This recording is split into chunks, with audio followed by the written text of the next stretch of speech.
Barnabé était hébreu de la tribu sacerdotale de Lévi. Né au commencement de l'ère chrétienne dans l'île de Chypre, où ses parents possédaient de grands biens, il alla pendant sa jeunesse à Jérusalem pour y étudier les Saintes Écritures sous Gamaliel et d'autres savants maîtres. Il eut pour condisciples et pour amis saint Étienne et saint Paul.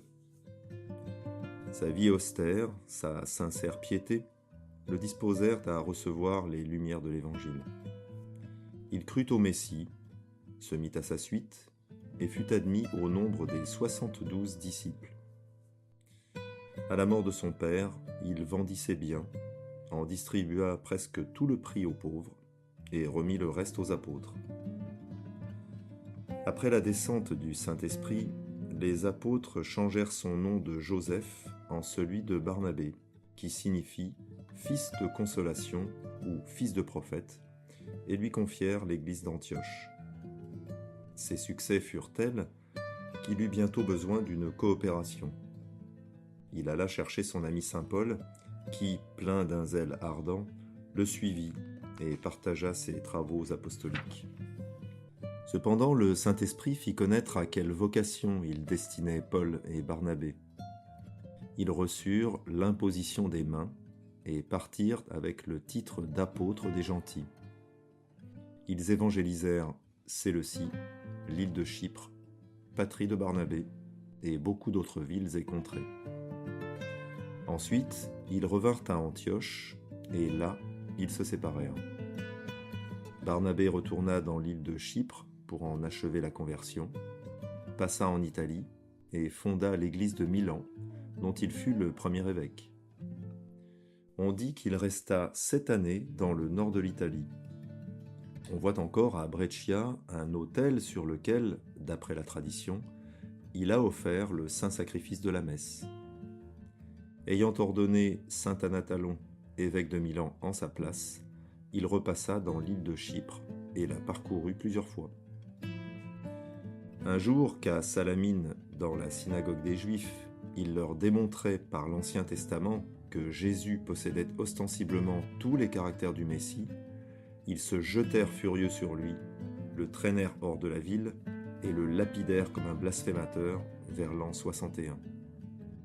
Son corps, enseveli secrètement par les chrétiens, fut découvert en 488 avec l'évangile de saint Matthieu qu'il avait écrit de sa propre main et qu'il tenait sur sa poitrine. Du temps de Charlemagne, le crâne de saint Barnabé fut transféré à Toulouse, où l'on vénère encore cet insigne relique.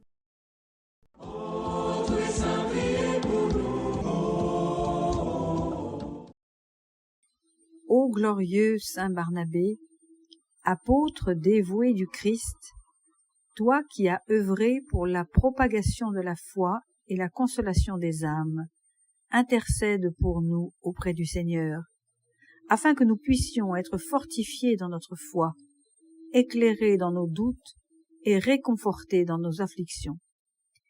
Aide-nous à être des instruments de paix et de charité, à suivre l'exemple de ta générosité et de ton zèle apostolique, et à répandre l'amour du Christ dans le monde entier.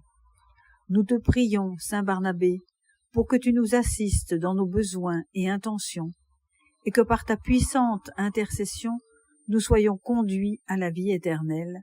Amen.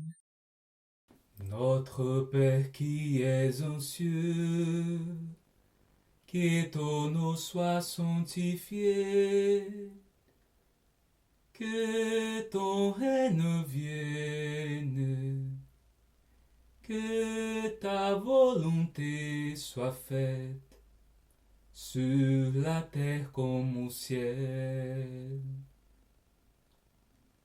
Donnez-nous aujourd'hui notre pain de ce jour. Pardonnez-nous nos offenses, comme nous pardonnons aussi à ceux que nous ont offensés. Ne nous laisse pas entrer en tentation, mais délivrez-nous du